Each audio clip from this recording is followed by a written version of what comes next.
Welcome to the Truth and Dare podcast with Dr. Nandi Shareef, where we shine a light on how embracing everyday vulnerabilities helps us live fuller and more authentic lives.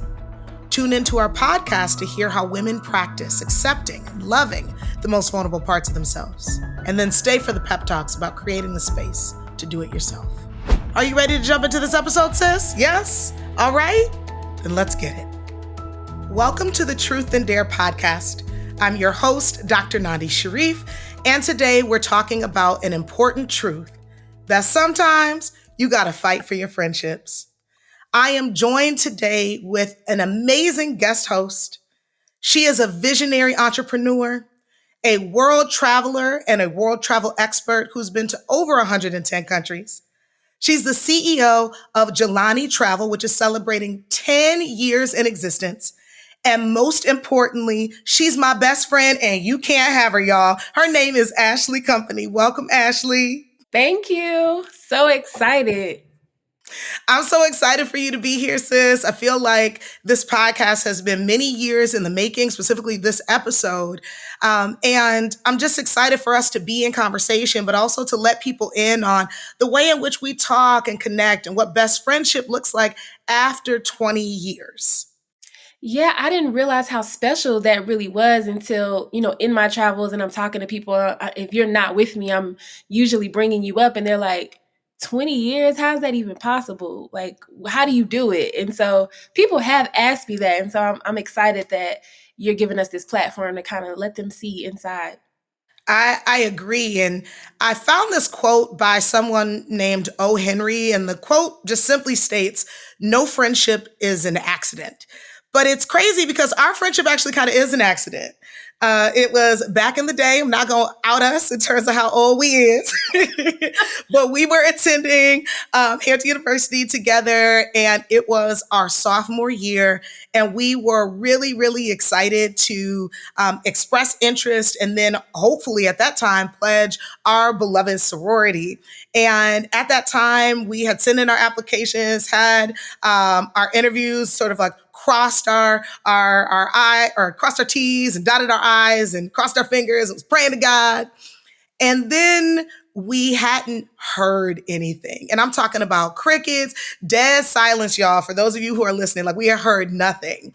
And I was trying to figure out, like, well, where do I go to figure out if anybody has heard anything? And somebody, I don't even remember who, it must have been an angel girl. Somebody was like, oh, you should talk to Ashley Company. And I was like, oh, okay. I don't know who that is, but I'm going to go talk to her. And somehow we found each other and decided to meet under the stairs in the student center of our university. Like we were on some undercover Inspector Gadget, Law and Order situation. And we're down there talking about, have you heard anything? Have you heard anything? Trying to compare notes and figure out, if we had made line, which we didn't. But we now can call each other sorority sisters because we did pledge after that. But it was just an amazing experience. And it was an accident because what started as a fact-finding mission ended up with 20 years of friendship. And I think it's one of my most favorite memories of our friendship, but also it is our starting memory. And I'm curious, you probably have a favorite memory too. Well, I love that you brought up that somebody said something because I still to this day don't know, like, how did I end up under those stairs? But that definitely felt like secure. It's not, in the middle of everything. So it makes sense. And maybe with my military background, I was like, this is the location. I don't know how we got there, but I'm so glad that we did. And I really like that quote because even though it was an accident, I think they really know what they were saying when they said it's really no accident. We were always meant to be friends. And I think that's why our friendship has been able to withstand the test of time in several decades and got several decades to look forward to. So I think truly it really wasn't an accident. There was another quote that I was reflecting on as well. Mindy Kaling is one of my favorite actresses, and she's an incredible producer and director. And one time she said that real friends are the ones that you can count on, the ones that will go in the forest and find you and bring you home. And while meeting under the stairs is my favorite memory of our friendship, my least favorite memory was the time where we almost lost our friendship. And because this episode is about fighting for your friendships, I want to know in that period of time, what was going on for you? What were your thoughts? What were your feelings in that moment of us almost losing each other? I think what was happening was not just a me and you thing, it was a life thing. And as we were navigating being well into our 30s, well, kind of at that time, like early to mid 30s, you're thinking there's so many things like coming at you and that you're trying to navigate. And then you have to wonder, like, is this friendship for just a reason or a season or a lifetime? And, moving and just different things happening in our lives. I wasn't sure. It's like, and also we had such a friendship where we really didn't have that many like blowouts or anything. And so I also didn't know how to recover as quickly from feeling like such a big disagreement or feeling like such a big rift in between us. But I think essentially what grounded me is like, not to be too mushy, but I was like, I don't think I can do this thing without you. Like, I don't want to, and it was hard. We were going through some things where I'm not sure how much we're disclosing. Go ahead. This is a podcast around vulnerability. Okay, that's fair. But I was just in a place where I didn't feel like I could understand you and where you were. I didn't feel like I could help you. I felt stressed. And I also have my own stresses from my own life, and I'm trying to think and do my developmental work about, should I cut this person out so that I can work on myself and focus on myself, and what should that look like? And one thing I'm glad that I did was I took just time. I didn't try to make a rash decision one way or the other. I was just like, I just need some space. And even though that was hard to ask for, I'm glad that I did it, because that was the period where I realized, like, oh no, I don't care what's happening. We need to figure this out, because I don't just miss my friend. I value my friendship. I like literally need it. It makes me a better person. We just got to figure this out together. I don't think I could have had that sentiment without the space. And just as context for those who are listening, this was a time period in my life that you all have heard about already, where I lost almost everything. So I was in a partnership, and that partner decided to go a separate way. I was dealing with challenges and difficulty at work and at my job, and the pressures that I was experiencing there too. And then we had other friends that were sort of a part of these conversations who, given what I was going through and the depth of the sadness that Ashley was talking about, she didn't have any sort of cognizance around how to meet me where I was or understand what that deep sort of sadness felt like. Everybody else was like, we're good. Like, we're going to go ahead and cut her out. It's too much. We got all these amazing things going on in our lives, and we don't want to be weighed down. And I think that's why that quote, Ashley, from Mindy Kaling was so powerful, because it talked about how your real friends will go into the forest and bring you out. And I felt like that's exactly what you did. I was deep in the forest. I was in a really bad place where I was questioning who I was, what I was here for, what I was meant to do. And at that time, I'd still thought that my life had fallen apart, not knowing that it actually had fallen together, and all the things that weren't supposed to be there anymore were what was falling away. It felt like massive destruction, but it actually wasn't that. And I remember after you had taken your break, we had gotten on the phone. And I think that this was an absolute sort of critical and crucial moment for our friendship. And you went off. You told me about myself to myself, every real thing, every unsavory way I showed up, all of the curse words, all of the B words, all of the H words. Like, you just let me have it. And what was crazy was I had been so far in my pain that I didn't actually know what it was like for you. I didn't know what the experience was like for you. And so, because you took the time and you blessed me with the space to be able to hear it, I could bear witness to your feelings, bear witness to your pain, the things that you were missing in that moment too. And I sobered the hell up. I was like, oh, wait. And in that same call, I shared with you how I felt, what it was like for me, my triggers around abandonment, all that kind of stuff. And you did the exact same thing. You sat and you witnessed me. And we cried and we yelled and we laughed. And then we said, okay, we're going to do this. We don't know how, and we're not going to rush ourselves to figure out how, but we are going to. And in that same break that you took, it gave me time to think really long and hard about what we've been through, and whether or not I still wanted to choose into the friendship. Nowhere in the world was there anybody else like you. Not in the 110 countries that you've been to, or even the ones that you haven't been to yet. There was no one like you. You were actually one of a kind. You're strong and you're loyal and you're kind and you're compassionate. You fight for the underserved. Your love personified, Ashley. And I needed to figure out who I needed to be to stay friends with you. Because if I had a friend who was one of a kind, I couldn't bear that loss. There was no way that I could do life without you. If you're one of a kind, I'm supposed to have you. You are teaching me things. You're showing me things. I'm learning from you. You're here not just for a season or a reason. One of a kind things are forever and they stay for a lifetime. I also realized after a little while, as we were starting to rebuild, that if you were all of those things, I must have a little bit of that in me too. That I was like, when it's my turn, I want to say, I want to echo everything. That's exactly what that space was giving me. It made me realize like this is too one of a kind. Um, my friendships, I don't have a ton of them. And so they're all really special to me, very limited. That's just how I've just been. And so I knew, I was like, I really can't do this in haste because things just aren't going right. Because this isn't some situation where I was like, I got 10 other friends, I'll be all right. No, I really had to think about this. And I think not only the time really supported me in realizing who you were to me, who you've been in my life, and how we just gotta, something's not right now.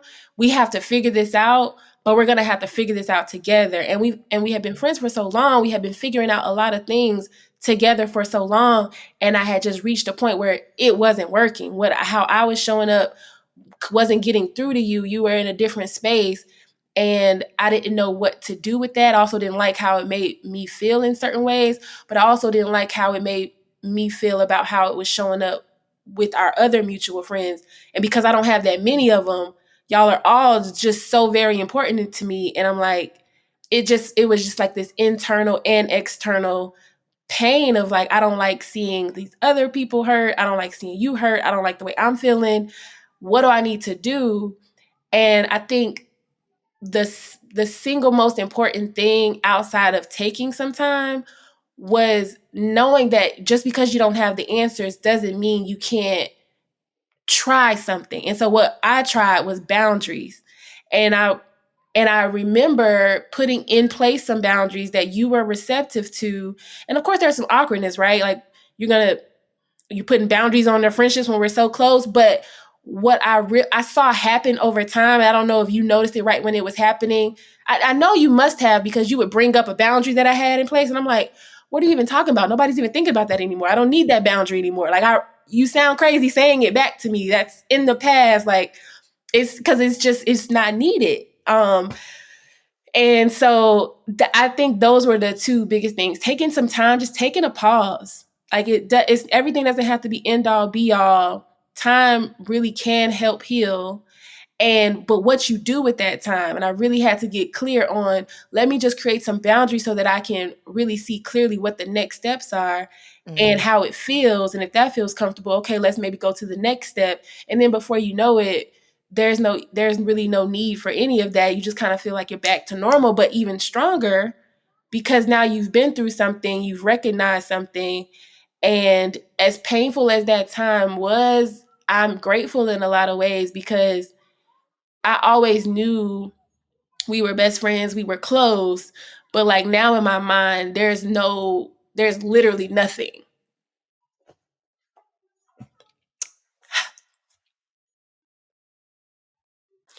There's literally nothing that would get in the way of our friendship. And so I'm grateful to have that level of trust and confidence and just kind of assurance. Like, you don't even need to tell me. I already know. We locked in. So It's so powerful because we're at almost 5 years later and we've had a lot more shifts. I don't even know what country number you were on five years ago, but then we had a pandemic, and then here we are today, and you just went to like 10 in the last month, and there's been a lot of life that's happened since then, Ashley. I mean, you've become this incredibly profound, amazing influencer, and your business has grown, 3 or 4 fold. I mean, like, it's been absolutely bananas. You're so in demand, and at times even hard to reach because you just got so much going on. I don't even know what time zone you're in. And then you have me, and I moved back to the East Coast, and then I ended up, becoming partnered and having a dog, and now I'm engaged, and my life looks different. I'm not as mobile as I used to be. So these shifts, they don't change. And I'm curious how we're showing up to the party now, right? Like, what is it that we keep bringing forward, that we keep telling ourselves about our friendship, even now, that makes us say why it's worth it, how we're navigating, what we're choosing, and how that flexibility and that adaptability allows us uh, to really be friends no matter who we become. It kind of reminds me, as funny as it sounds, it reminds me of a marriage, right? Like, they talk about the people who have been together for a really long time. You actually are with like several new people over your entire marriage. And it feels like that. It feels like we have become different people. But as you were saying before, we made like a pivotal decision to choose to grow together versus grow apart. So like, how do you feel like we're navigating now? How are we doing? Got check. Like, how are we right. Yeah, navigating I think we're this? doing excellent. And I would liken it to a marriage too, because I even told you one time through tears, because we always, every time we get together we end up crying. Don't do that this um weekend. yeah, for sure.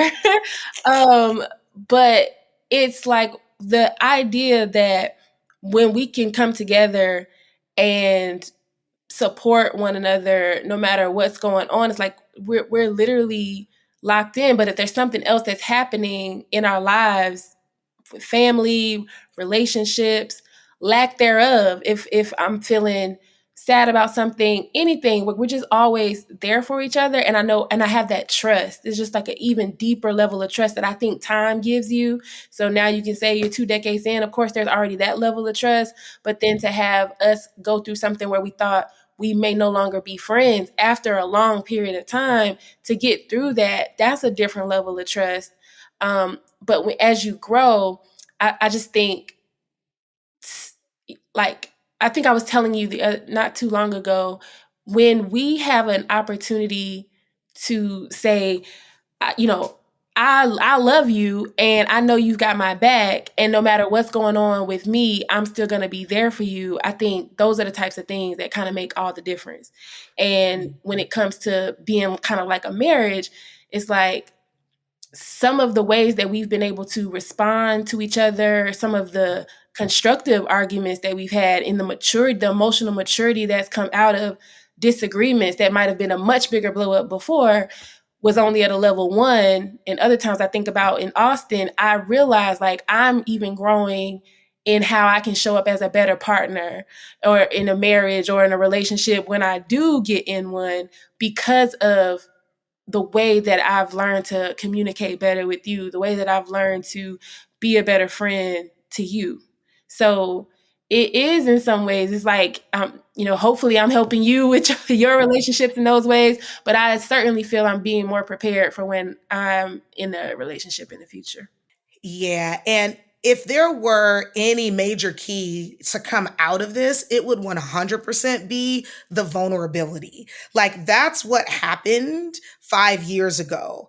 When we chose in instead of choosing out, we chose to actually reveal, and all of the anger, all of the rage, all of the sadness, the depression, the upset, the confusion, the a fear, we laid it all on the table. And I think that's actually what's still serving us today. And not that we weren't always truthful, but there was like in this friendship, but also probably in a lot of our friendships, there was like this sort of like strong Black woman, like, all right, like this is how we're going to show up. This is what it's going to be. You can't talk to me like this. We're not going to do that. You better get up and, get yourself together. And something broke open in that period that exists today where it's like, I'm just going to say all of the things. I think as we close out, I just want us to maybe share for listeners, our sisters who are hearing this podcast, who are going through challenging times with their best friends and trying to figure out what they're going to do and what's up for them in this season. In fact, is that friend there for a reason, a season, or a lifetime? What do we tell them? What do we tell them about daring to fight for their friendships? The first thing that comes to my mind is sometimes fight just feels like very in your face, confrontational, or I'm just going to physically pull you out of whatever I think you're doing wrong or say my piece. And fight for us, for me, which we've seen was really beneficial, was me saying, I actually need to take space.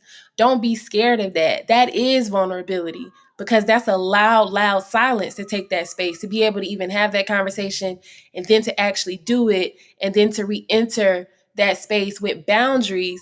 All of that is uncomfortable. It's the opposite of what you think you want to do. You'd rather just ignore the problem or act like it doesn't exist or just try to hold on to the good moments when you are laughing. But if you really want to strengthen your relationship, not just get back to where you were, but even get better, take some time, self-reflect, and time for you both to like really talk about, and like you always say, be vulnerable. When you dare to do that harder thing, that's when you get out of your comfort zone and you really get to the most special part. So really, it could be, for your listeners, it could be who knows what they're going through. And you might think it doesn't apply. But if you really break it down to the most simple level and ask yourself, would taking some intentional time, not lazy time, some intentional time to just reset with the intention of getting better, not just taking some time like I'm sick of you, I'm done with you, I'm taking my time. No, with the intention that I know I'm upset right now. I know I'm heated right now. I need time for whatever the issue is because I know I won't always feel this way. I know ultimately, coming from a place of love, I love this person. I want this. I hope this person is in my life for a lifetime, but I'm going to take some time to figure that out. And I think that is really crucial when it comes to fighting for your friendship. Really consider how some intentional time can serve you. And what I would offer to go alongside that is the mantra that we have in transformation, which is when in doubt, focus out. And I know that in that moment in our friendship, I had a lot of confusing thoughts about myself, about my life. And there was a lot of me focused because I was trying to tend to my pain.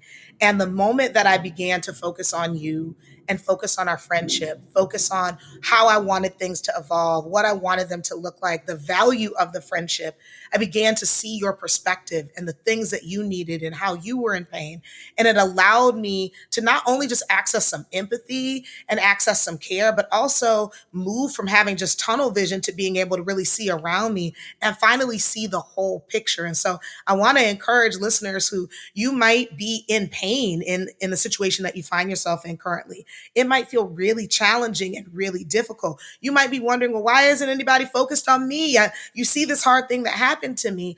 And also, that's not where your growth is. Your growth is actually seeing beyond your pain, beyond your hurt, getting back to your friendships, getting back to the things that make you who you are and recommitting to them so that you find yourself stronger in the areas where you're currently feeling weak. The vulnerability is actually being seen in that challenging moment and then daring to continue to be seen until you heal. You're not going to heal in isolation. You're going to heal in community. Yeah.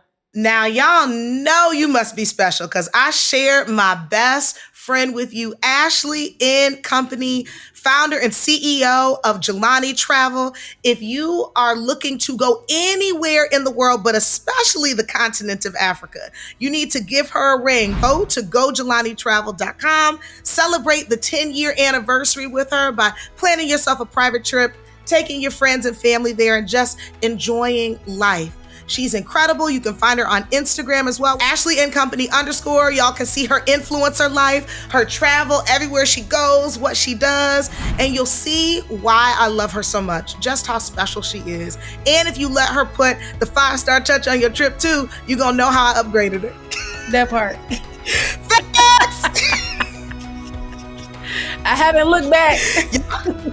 Haven't looked back. Okay, everybody gets a 5-star treatment because I said so, because Ashley said so. I love you so much, sis. Love you too. If you enjoyed today's podcast, I invite you to join us and listen to the other podcasts that are a part of this season.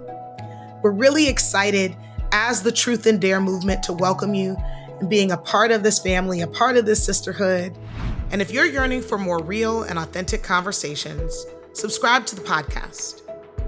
If you want to learn more about the Truth and Dare movement, go to truththandare.com, sign up for my email list, and check out my services and offerings, including live events. We encourage you to listen, we encourage you to comment, and we encourage you to share your stories with us too at hello@truththandare.com. And most importantly, we dare you to dream. Until next time, take care.